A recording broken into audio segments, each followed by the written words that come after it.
It is travel week on Thingamavlogs, and one question that I repeatedly get on social media is, what are the major differences between Disneyland and Disney Paris? Because I've been there.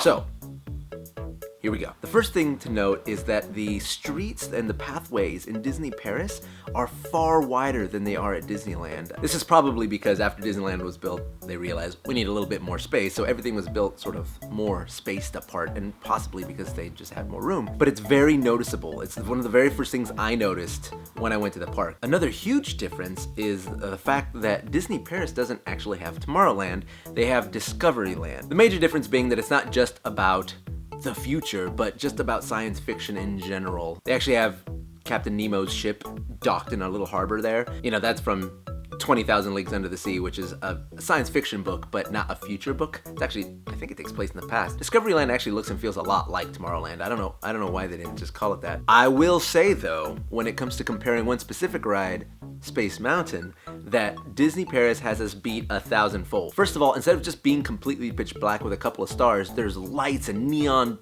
things going on inside there, and there's asteroids that are coming right at you. It just feels much more spacey and much faster. It's much more of an involved ride and really drives home the space theme. Where Disneyland Space Mountain relies more on the fact that you can't see, Space Mountain Mission 2 in Disney Paris is much more about the thrill ride of flying a rocket through space and avoiding things, and I thought the ride was way more fun, so they do have us beat there. We move into Fantasyland, which I feel like Disneyland sort of wins on that one only because it is the original sort of image of Fantasyland, but I think that Belle's Castle is actually quite beautiful. They definitely win in the fact that they actually have a dragon underneath their castle. At Disneyland that does not exist, and that animatronic dragon is impressive. It's a very cool element, and I wish we had it here. Let's move into the New Orleans sort of Adventureland area. The Disney Paris Pirates of the Caribbean line is definitely superior to the Disneyland ride. That's because Disneyland really isn't much of a line. It's sort of a short queue and then you get on the ride immediately.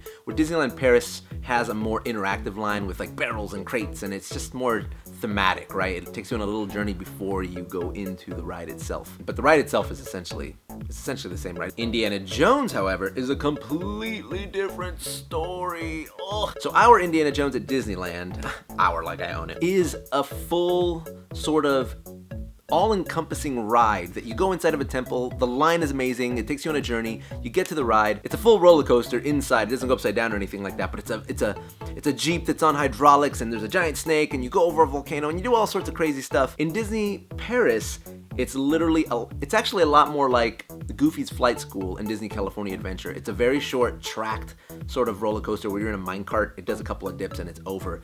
It is not an experience whatsoever. Another attraction where we completely disrupt what Paris has going on is the Haunted Mansion / the Phantom Manor.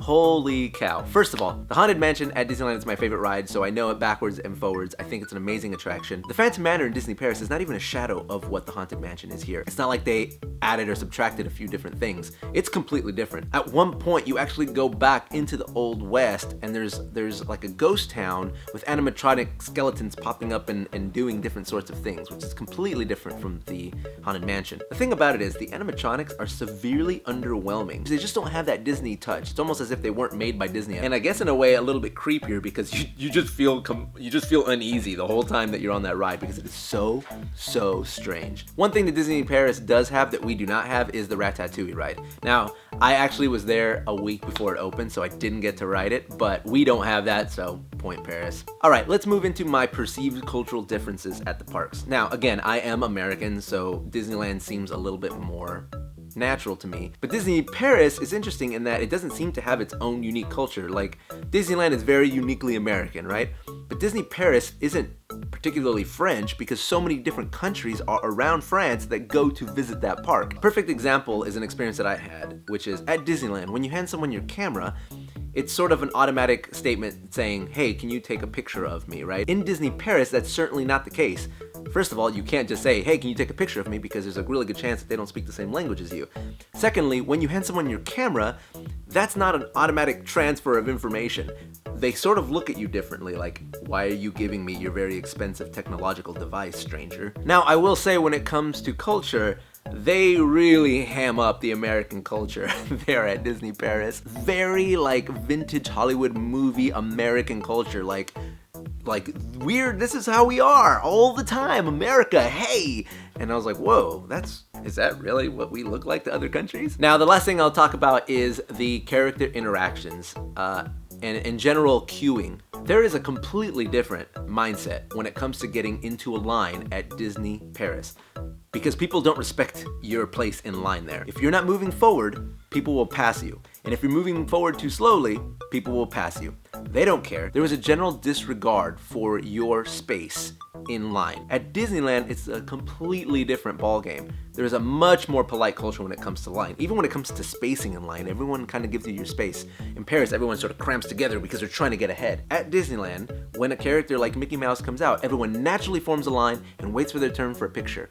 In Paris, everyone formed a half circle around their character and was just running in at random intervals trying to get their shot before the next person did. Now, of course, there are character managers that try to mitigate that damage, but essentially, it's a madhouse. So if you want to take a picture with a character in Paris, good luck. Now, those aren't all the differences between the two parks. There are many differences that I didn't cover. That was my limited experience from the one time that I went, but I really tried to focus on those things because I thought it was really interesting, the sociological impacts of parks in different countries. In the comments below, I would love to hear what sort of differences you've experienced at the different parks you've been to. It doesn't have to just be Paris or Disneyland. What are some of the perceived differences you've seen from Orlando or Tokyo, or dare I say Shanghai? Thank you guys for watching this video, and we'll see you next time.